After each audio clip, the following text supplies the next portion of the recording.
What up, everybody? I'm your host, JP, and this is my co-host, Josh. Hey, everybody. And welcome back to another episode of the Film Bros podcast.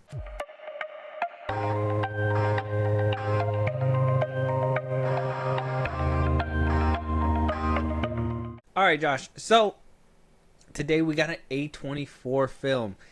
Yay.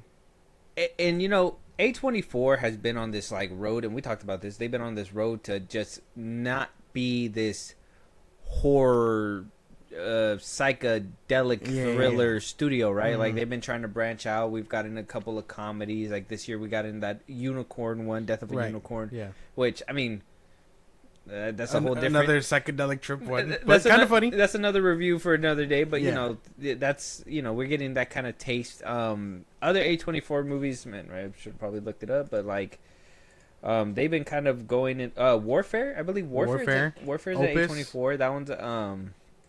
That one's A24 films. Here we go. Go straight to the website. Fuck it. The Smashing Machine, which is going to be coming out with The Rock. Eternity. We're going to be getting that Marty Supreme movie with Timothy Chalamet. Apparently Naza 2 came from there. Highest to Lowest with Denzel, Jeffrey White. Eddington. I haven't watched that one. I need to watch that one. I've heard mixed reviews about that one too. Materialist, Pedro Pascal, Industry Plant, Bring Her Back, obviously Friendship, which is the one that we're going to be discussing today. Sorry, stole your thunder. Josh, you want to tell them what we're going to be discussing today? We're reviewing Friendship 2025. Honey, the new neighbor invited you over for a drink at 8 tonight. I said you'd go. You don't know my schedule. You sit there every night. Might be nice to have a pal, you know, a bud. Hey guys, this is my neighbor Craig. He's the best. I was just spiraling. I mean, I see the way the guys look at her. I'm scared. Sheila's lucky to have a dad like you. Boy, you should know that I've got you on my mind, your secret admirer. I've been watching you.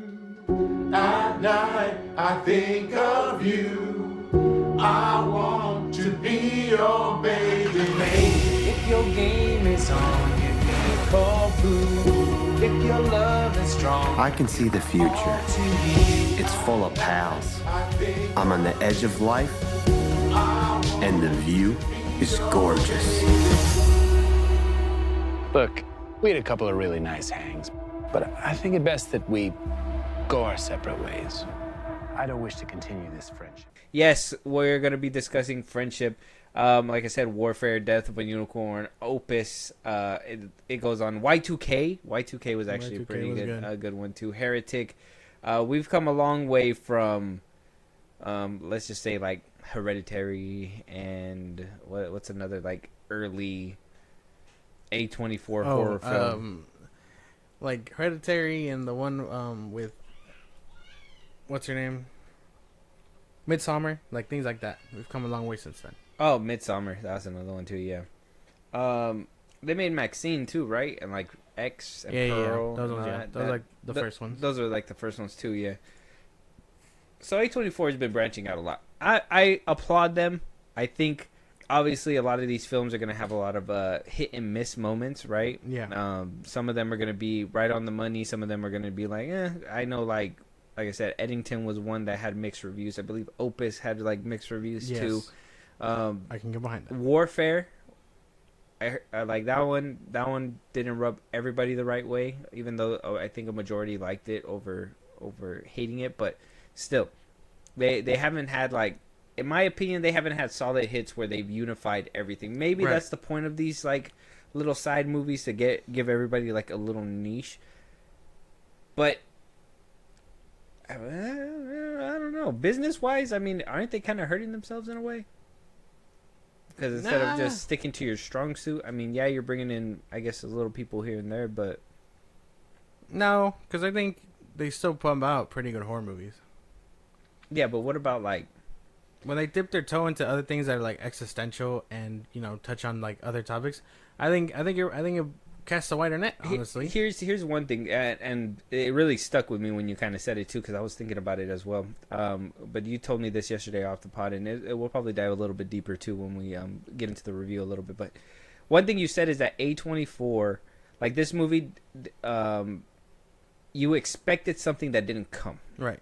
Like A24 is known to have like these wacky, not I wouldn't say wacky, but like very. Like you're expecting some kind of twist to it, like an M. Night Shyamalan film, right? Well, I mean, okay, maybe not like that because that means a literal twist. I mean, more like taking a concept and just dialing it to 100, if that makes sense. So I mean, with metaphors and right. with the way that it is, and because when you watch Opus, spoilers for Opus, but like, have you seen that one? Yeah. Okay, right. So when you watch that one and it does a horrific like spin on what it means to follow celebrities, be obsessed with a celebrity and all that stuff, like that's what I mean, like where it takes a simple thing like that and just makes it dark, you know what I mean? Like that is kind of what I meant. Yes, the substance, all those things. Okay, that's the kind of thing you expect from A24 no matter what movie they make. And this is where I mean where like you're gonna hurt your audience in a way because you expecting that but not thinking that you're getting that from this movie is kind of like, in my opinion, is it got to be bad, right? Because, or in my opinion, it's either bad for it got to be bad for the studio because the studio is taking a hit, right? It's not going to be a wide net, and not a lot of people are going to come and watch this and be like, "This is great." I just wanted to see the split on this movie, and it seems pretty 50-50. Right. Like it seems like some people really loved it, some people really hated it. I think that is geared towards like males, and like obviously the title of itself is friendship, so like the friendship of males and like what a male has to go through and everything. So I think this movie already isolates itself in that aspect, and then to actually have to throw these certain scenarios into it. Not all males went through all these scenarios, so not all males felt these kind of emotions that I feel. Even though we have felt it, I feel like not everybody's felt it in the extreme that they were portraying it in this film. So that's what I feel like. That's where it hurts A24 in the long run, because you're gonna have, people are gonna watch it, but then you're gonna have that split where like A24 fell off. They're not making movies like they're supposed to, but it's like, well, maybe it's just something that goes over people's heads. Right. I mean, and that's another thing, because A24 does that a lot, where it's something like this, where in my opinion I don't feel we got that kind of thing, or an Opus when it does that and dials it to 100 and it just flies over people's heads. Mm-hmm. So like now they're kind of like the dude, your favorite director, what's his name? The one who did the Asteroid City, Financian Scheme and all that. Mm-hmm. They're kind of like an almost extreme version of that. Except they're a movie studio, and they get to pick which stories they want to choose and tell and put those twists on. So some people can resonate with this. Others are going to look at it like this was a fever dream of a movie because it made no sense. Is that how this movie made you feel? Like a fever dream? No, because I understand. There was just things about it where I was like, why are they doing it like this? Okay. Well, Josh, if you want to let them know. Oh, wait, we already did, huh? You already let them know. We're talking about friendship, obviously. Yes, they know we're reviewing, man. Yeah. Tell us about the goddamn Rotten Tomatoes. The Rotten Tomato score is at 87% on the tomato meter with a 73% on the popcorn meter. 87% on the tomato meter, 73 on the popcorn. You know what? Better than what I thought. I'll take it. Better than what I thought. I just don't get it. I've never, like, this is just something where I'm like, I'm on the opposite side of the fence. I don't get it. That'll be a personal thing. No, that'll be a personal. But I gotta say, I kind of agree with what's happening here. Andrew DeYoung is the director of this film. It doesn't seem like. Oh yeah, he's done a miniseries, a TV special. He directed a short film. So this is kind of like his first big movie, like film. Yeah. Mm-hmm. And to get Tim Robinson and Paul Rudd on board, gotta be interesting. That to me was kind of like chef's kissing away. But yeah, Josh, friendship. If you want to let them know kind of what this movie's about, spoilers up ahead. If you haven't seen this movie, go ahead and check it out. It's on Max right now. And then come back. If not, you're crazy. Stick around, man. Dude, fucking maniacs. All right, go ahead, Josh. Tim Robinson stars as Craig, a very bleak and, you know, not very aware of his senses kind of man. Narcissistic man. Yeah, he's kind of a very plain guy. He doesn't have anything going for him. His wife, Vanilla. he's a very vanilla guy. His wife, a cancer survivor, and their kid also spits on his authority. So that's kind of where he's at in life. In an attempt to find some thrill and something out of the ordinary, he quickly meets Paul Rudd's character Austin by the mail guy dropping off the wrong mail to him. So he takes it over to Austin, Paul Rudd's character. They become a nice little thing. It's something new and fresh for Tim Robinson's character Craig. It's the highest of highs for this man until a bad, sparring match happens while they're all hanging out. Craig, Paul Rudd's character, and basically his other group of friends. That sets off everything else. Craig very much starts wondering why things are going the way it's going. It's because of the boxing match. And while Austin's character, who's a little bit more charismatic, people like him, and nobody in comparison or in contrast likes Craig, he's getting everything. He's getting all the attention. He's the new news anchor on TV. People like him. He like I said, but nobody likes Craig. And in an attempt to rekindle the thing that he lost, he tries to take his wife on a similar adventure that Craig took him on, and the chance of getting lost. This whole film is about Craig basically making a friend, losing a friend, and trying to cope with said losing a friend. So surface level. I feel so. I mean, that's surface level. Okay, we're here to break down the goddamn. We're gonna break it down. Right, we're here to break it down. But that's the basis of it. That is so surface level though. That is like the surfacest level. That's the first time I've we go for surface level, but you've in my opinion, you've dove deeper into boom bang pound films and everything. That's what this movie does, and it's I understand. I understand the movie is gonna do flips and turns and shit and tricks, but the plot of the movie isn't that crazy. You're gonna get more from the characters here. Craig, who's a narcissist, makes a friend, gets obsessed, loses said friend, and tries to cope. That's the whole point of the film. Mm-hmm. And his family sucks. Well, it's not the whole point of the film. Let's start breaking it down then. So let's start with the characters. Obviously, Tim Robinson did play Craig. Paul Rudd was Austin. Kate Mara was Tammy. Jack Dylan Grazer, he was in Shazam. Yeah. He played Steven. And that's basically as much. I mean, we get kind of a couple of cameos from Whitmer Thomas and Daniel London, which is kind of a surprise thing. So spoiler, like I said, there is spoilers. But they're, for the most part, it focuses on Craig and Austin's relationship and Tammy's relationship with her husband, a little bit with the son, but mostly just kind of driving the point that nobody likes him. Not that nobody likes him, that he's kind of gotten comfortable to the point where he's just there. He's just there. He's how do you say it?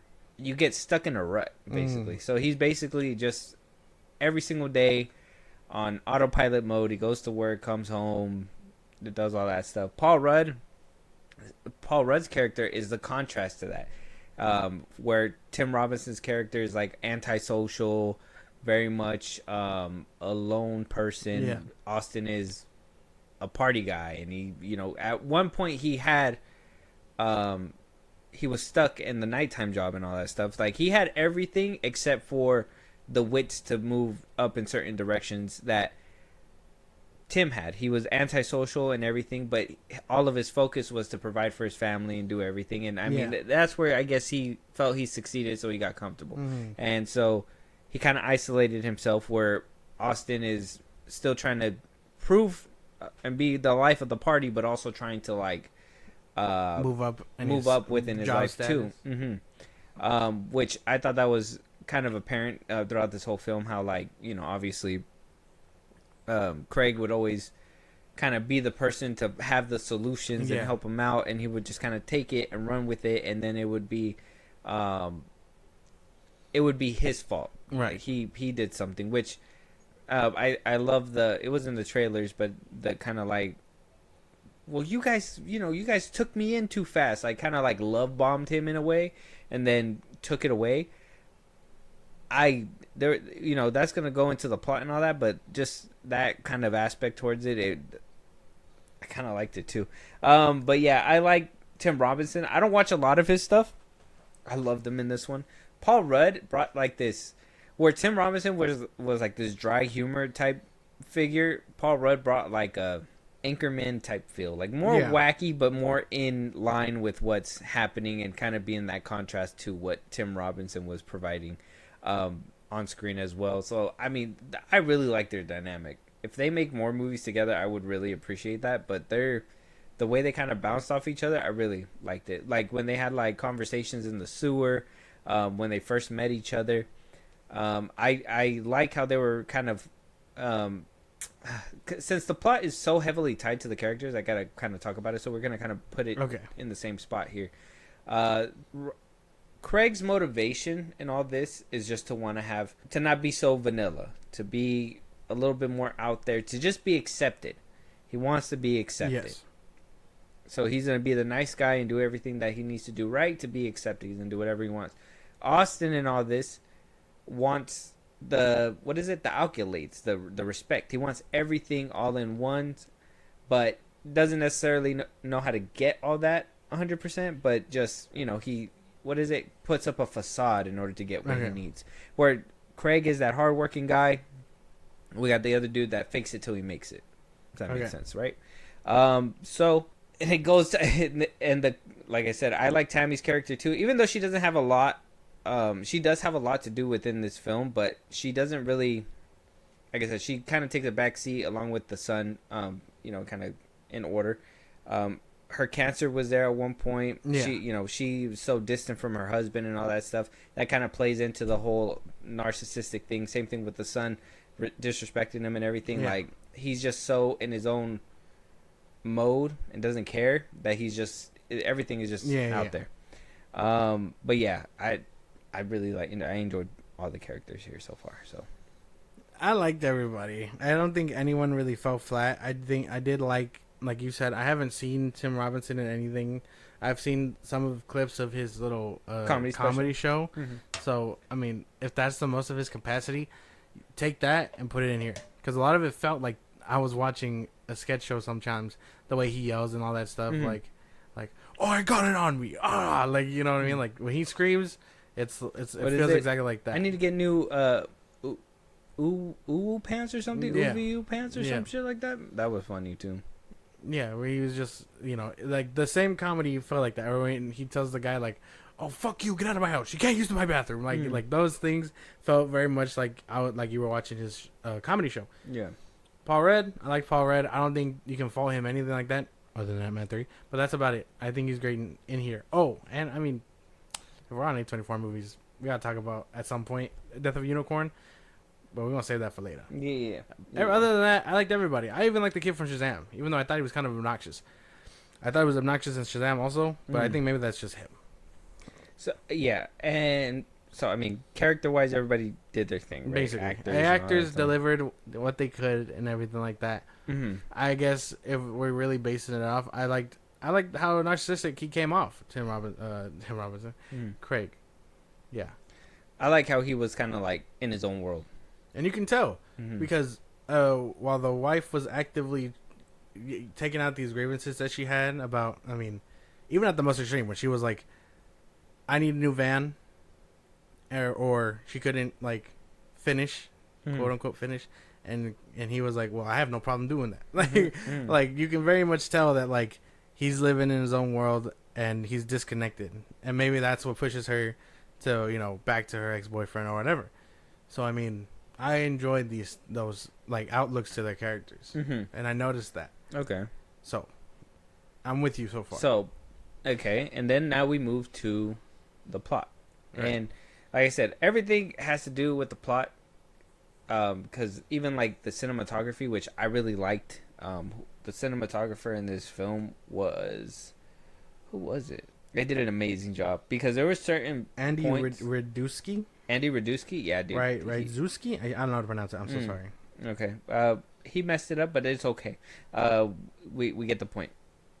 I liked how they kind of showed in this like how Paul Rudd was the entrance to a lot of the good things that come to him that he wants, I guess, because like when they first meet on the porch, that was one thing that I didn't understand when they were doing like the little background music where it was like kind of like Yeah, ominous. Sometimes. yeah. But I remember too because all the good started happening when he was friends with Austin, right? Yeah.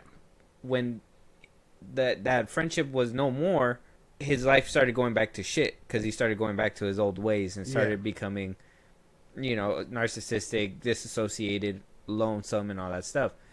I liked how when they first met him, like the glare in the lens where it was like basically shining on Tim Robinson as soon as Paul Rudd opened the door. Yeah. And then like the one scene where like he gets the mail again, and because everything that happened, he was kind of like, oh, do I want to go over there? Yeah. And his nose starts to bleed. So it's like they're kind of showing you through the visuals as well how Tim Robinson is kind of like feeling every single time these interactions are happening, and I absolutely loved every second of that. That aspect alone really sold the movie for me. The movie just looked beautiful, and when you catch those moments, like when he has like I said, the first time the nosebleed, when he was at the bar, that like all that stuff, like there's certain moments where like the camera just shows you that it's an epiphany or like something good's happening for him. Right. Yeah, and there was a lot of like social cues like that where it was almost like they were trying to tell you that he is actively like obviously not falling for him in the romantic sense, but like in a platonic sense. You know what I mean? Friendship. Yeah, where you can like fall like this isn't gay, but like this is what I'm saying. Like I don't know. I guess in the way that the movie's trying to tell you, it's like he just yearns for that kind of thing because there's nothing else going on in his life. I understood that too. I think the movie did look great. So I guess we got to kind of explain, or I got to kind of explain to you what the friendship and everything kind of symbolized. Is that where you're kind of confused about this movie? Okay. Because like I told you, when I told you this off the pod, I understand what it's trying to tell you. I understood the ominousness, and I can understand the situations that he finds himself in post boxing match. That's the best I can put it. Mm-hmm. Like when he's like, well, I don't even want to talk to him because of what happened. Versus we could just tell him, sorry, something worked out or whatever. But post their friendship breakup, everything past that, I was in grasping. Like you said, the nosebleed and stuff. I was like, why the fuck is he getting a nosebleed? When the movie felt like it was trying to sell me on something, like the artifacts were doing it or something like that. Like I wasn't getting that. No, so it was how he was feeling. Like I said, the movie made it abundantly clear how he was kind of like feeling. I guess the best way to put it is, like I said, we have antisocial, narcissistic man who, has a good job, Yes. does everything right, super nice to a fault in a way. And then you have the other dude that is using him, right? I mean, even to a fault because what happened at the end and all that stuff. You're right. I know you said that you thought it was a dream or whatever, but that's what I was thinking too. But it wound up playing a different way. The point is that every man longs for friendship. Okay, friendship with another man, and some men are kind of oblivious to it, and they can look over it, and it's just second to people. And some people, in my opinion, I feel like they can really see other things that people can't, right? So when you want a friendship, a lot of the times those friendships are predicated on like faults that others have, right? Because when you're with your boys or whatever, like, yeah, you guys are boys and all that stuff, but I mean, don't you guys roast each other? Yeah. Boom, boom, boom, whatever, blah, blah, blah. all that stuff comes into, like, in my opinion, a big play in, like, with this film. That's why they showed you the rough housing. That's why they showed you all that stuff. You need to be able to be aware of certain things that Craig's character was not aware of, and he didn't realize that that was hurting the friendship thing. Even though he gave it his all, it was still hurting him in the long run because he wasn't noticing the destruction that he was doing in order to get to his goal, and solely his goal to you know, have what Austin has, right? Like, be the life of the party and all that stuff. He was, you know, even though he has a good heart and good intentions behind it, it doesn't matter. You're still, you're still doing it for selfish reasons, right? Like, yeah, you still need to. I mean, he didn't even want to be at the place in the first place, right? His wife had to be like, you have a friend that wants to meet with you at 8:00. So then that's what basically happened. So at the end of it, every guy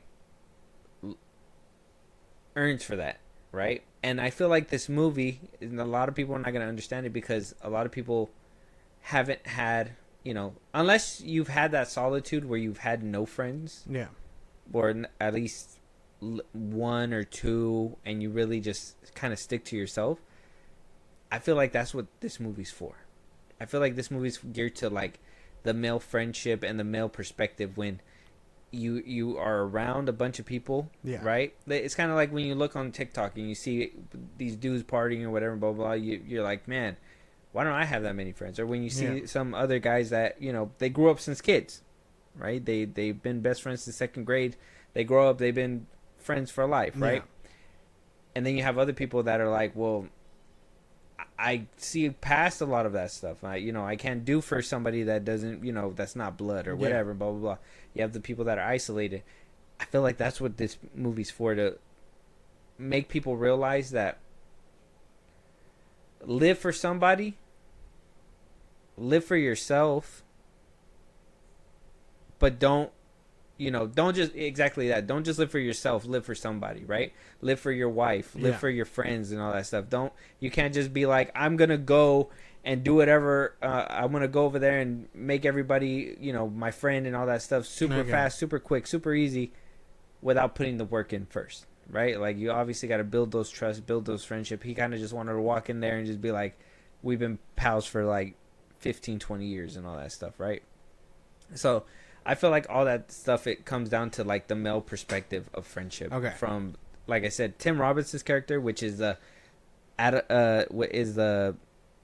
isolated self, probably disassociated, a little bit of narcissistic, or not narcissistic. Maybe he's comfortable in his own ways. Well, I mean, he is narcissistic because of the way he's treating his wife and all that stuff. And then you have Austin, who is like the person who gets all the friends and all that stuff and blah blah blah blah. And then you have, what was the other, the group, the work group, right? That's another thing that kind of pushed it for me, was the work group. You know how after it wasn't working with Austin, he pushed hard for the work group. It's like, oh yeah, we're gonna do this, that, and the third. It's like, that's another way of that he's doing selfish things for himself, because instead of trying to make amends with this friend group, he's just jumping to the next one, right? So it's just, it doesn't work out. So that's the perspective that I got when it came down to this film. But I mean, I don't think I got anything. Like, I don't think I got anything close to that. Like, I'm telling you, I was watching what was happening, and rather than, I guess, it clicking to me, I was just like, why is he acting this way? Why is he acting? And then they dumb? Cranked it up to 10 when he acted dumb. They cranked it, that stuff where you're like, it goes over your head. When he was acting dumb, they cranked it up to 10. Yeah. When like I said, when it was the first time meeting him, the visuals kind of sold everything. Then it was the nosebleed. Then it was the going to the bar and having to deal with what's going on there and all that stuff. Him losing his wife and all that. Like, all those things are cranked up to 10. Like, those are all the things that you expect from an A24 film. But like I said, I feel like this movie is so geared to a certain audience that if you don't understand certain perspectives, a lot of this stuff is just gonna. And then it did, because like I said, I was just watching it, and maybe that's just my thing. I got very surface level experience for it, because in my whole head I was like, he's acting dumb. Yes, I had a few laughs along the way, but the point is that yes, he's a narcissist, but he just kept making shit worse. Mm-hmm. And then he explodes at the end, and it's like, it's not even. He tells them, he's like, it's not even my fault. It's your guys' fault. I'm here like this. Like, you guys shouldn't have done that to me and all that stuff. And it's like, is that also him being narcissistic in a way? He's not taking accountability for what he did. He's blaming it on them. This movie is an uncomfortable truth. And I hate to say it that way, because if you felt uncomfortable with some of those things and you hated some of those things, that's how some of us act. We act like that. When your friend doesn't text you as quick as you text them, don't you get upset? Maybe not all the time, but there's times where you're like, man, well, I did this for him. He didn't do this for me. I did this for that, whatever. Like, there's moments like that when you question those things, and it's just one of those things where it's like, that's how friendships work, right? Like, you kind of got to let things go here and there, whatever. He wanted it his way, and when you want it your way all the time, and you don't get it that way, and if you're too dumb to notice that, no matter how hard you push, you're not going to get it your way. Yeah, you got to respond to this other person that is involved in this relationship, which is Paul Rudd's character. That's something. That's why at the end, I mean, I would say that's why, like, there was that uncomfortable truth was like when that happened, when he was like, you love bombed me. I was kind of on Craig's side. I was like, you love bombed him. But then I thought too, I was like, yeah, but you went in there with expectations of, oh, they are going to be my friends. This is going to change my life. This is going to change my life. This is going to do something better for me. This, like, you went in there for something that you wanted. You didn't go in there to get to know Austin, right? Yeah. You weren't in there to get to know everybody, right? And when he did, he grew he tried to grow, a bond very quickly. I mean, he bought drums. He was listening to the same punk rock music, all that stuff. I thought this movie was going to dive a little bit deeper into the fact that, spoilers, he broke into his home, and like he was like dang, he has a really nice, people like him, people do all that stuff. That's the thing. Like, I was expecting that a little bit, where he was just like, man, he has the house, he has the car, he has a wife that loves him, he has the house that looks way better than mine. That's where I think this goes cranked up to 10, because they kind of just dismissed the whole breaking and entering thing until the very end, when they noticed the gun and all that. I think that's what it is, right? Tim Robinson's character is cranked up to 10. Paul Rudd's character is cranked up to 10. This whole world is basically an exaggeration of how everybody acts. Right? Which is what I mean, A24 does. Girl having orgasm in sewer? Come on. Yeah. It's not gonna, it smells like shit. She left him, too, which I didn't understand that either. Was that another metaphor for him being alone? Exactly. Because he pushed her away. Instead of doing something that she wanted to do with him, he said, you're going to do what I want, and you're going to have fun. And, to a certain extent, like I said, I mean, you can say, hey, we can do X, Y, and Z, but if the other person says no, you got to say, well, okay, well, what do you want? That's not what he was doing.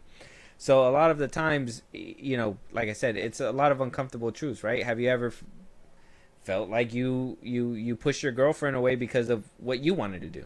Maybe she wanted to go here, but you wanted to go there. It's just stuff like that, right? Like, he said, oh, she's my bestest friend, right? Well, wouldn't you take your bestest friend's advice and things that they want to do into consideration? It's just stuff like that. I don't know, because like that, and another thing was like their dynamic too, because she was going through cancer. Well, she went through cancer, and then she was falling in love with her ex-boyfriend again, which the whole time I was just like, what the fuck? You're just gonna let her do that? Well, that's why. Like, he just was so disassociated, he was out. And then at the end, by and the it's end not of the until film, you're about to lose something do you realize. Exactly. By the end of the film, he was like, "I'm in a better place now," and she was like laughing at his jokes and all that stuff, which I was like, okay, it's too late for that. It's never too late. You can always get back together, I guess. I don't know.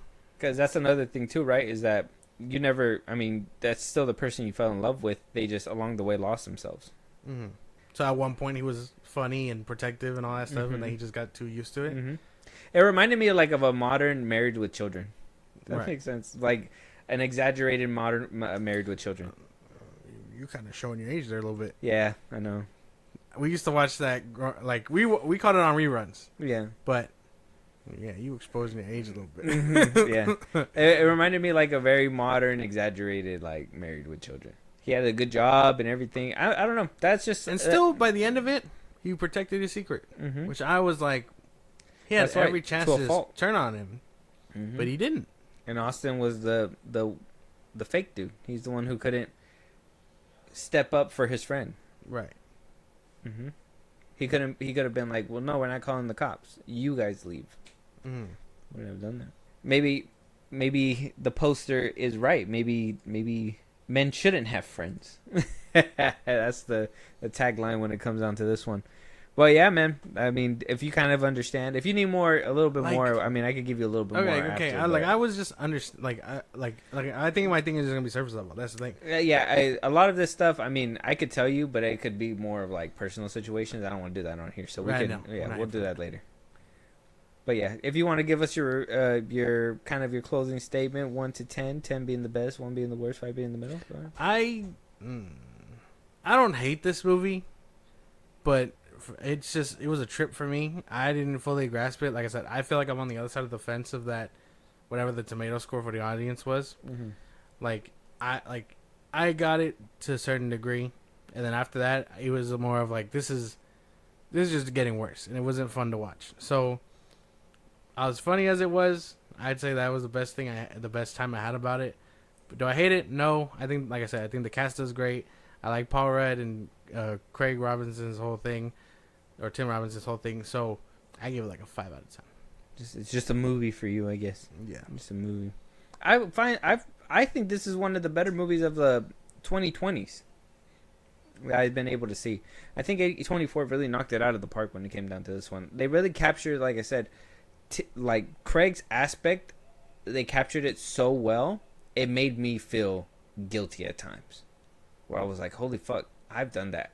I've done those things." And that's where I was like, an uncomfortable truth. Like this one, this kind of movie, kind of like, if you can see those uncomfortable truths, that's when you can, in my opinion, you can understand the movie a little bit better. Right. They really showed with Craig. They really dug deep with that one. Even Paul Rudd's character, there was glimpses of like things he could have done better too, and like what a good friendship would have looked like if they would have just met in the middle of all that stuff. You know what I'm saying? Like him not being so fake and him actually being a little bit more caring when he says that he's caring, right? The wife, I really like her as an actress, and I personally was not rocking with her character, but that's only because of the actions that she was doing and all that stuff. Like she was actively breaking up a home instead of trying to make things better or figuring out ways to make things better. I guess her whole choice was just to leave. Yeah, so that's something in itself. And then I really like the son in this one. Like I said, he was kind of used as a tool to kind of hammer in a few things, but using the Shazam actor and him actually doing a good job, I liked it. Yeah. I appreciate it. 8.5. Oh, okay. 8.5. That means we're gonna see it. We're gonna see this movie later on in the year when we do our ranking. I know. Probably you might. This one might probably. I'll be mad where it is. Probably back end. I don't believe it. Probably back end. I don't believe it. But yeah, let us know what you guys think though. Check out the movie Friendship. Like I said, it's on Max right now. Any other movies that you guys want us to check out? Topics that we should be talking about? You want to hear your voice on one of these episodes, Josh? Let them know where they can do all that. Twitter, TikTok, Instagram at FIlmBros Podcast. Post on episodes are up. Get hits up there for news and movies you want us to cover. Buzzsprout links and social sites gave us like a Patreon and subscribe and help show go. Great, appreciate it. Listen to us anywhere you get your podcast at FIlmBros Podcast. Spotify, YouTube Music, Apple Podcasts. Again, wherever you get your podcast, be part of the conversation. Twitch at FIlmBros Podcast. And once done, subscribe to our YouTube at FIlmBros Podcast. And with that being said, we'll talk to you guys on the next one. Talk to you guys later.